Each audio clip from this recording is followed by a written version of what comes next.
the one thing, and I think a lot of people think about this, when you think about Jasper tennis program, the one thing we've always been strong in is doubles.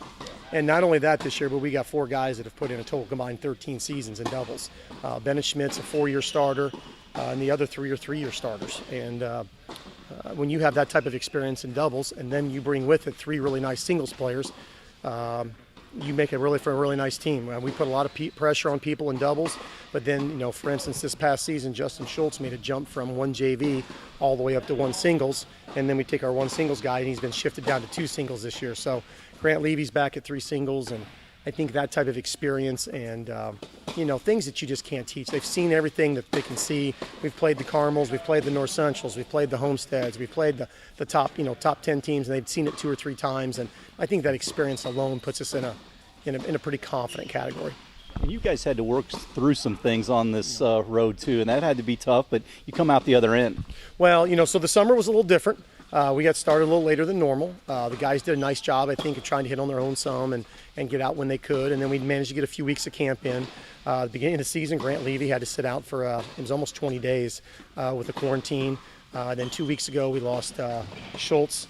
With tough time to lose your at that time our best player at 1 singles. He got to come back and play in the regional, and from that standpoint, the guys really did a nice job of sticking together. I think you easily could lose focus on something like that. I think they daily texted Schultz and made sure he was okay. The same thing with Levy and all that, making sure that they were still part of the program and wanting them to feel connected. And I'm sure they did some hitting on their own. The rules, the ins and the outs of that. I don't know that for a fact, but they wanted to stay tied to the program, and we kept them in the loop, and they were both anxious to get back. So that was it's been some trials and tribulations. What do you know about your opponent heading in? So Spencer Fields is the coach. I've known Spencer probably since we were teenagers. It'll be a well-coached team. They arguably have the best player in the state, and the last name is Petrovich that plays 1 for them. I think their next 2 best players, they've got in 2 and 3 singles. The 2 players, last name is Giles. I don't even want to take a shot at the 3 players' last name, but they seem to be beating teams in single spots. That doesn't mean that their doubles are weak. I just think that's kind of where they've been making their hay a little bit.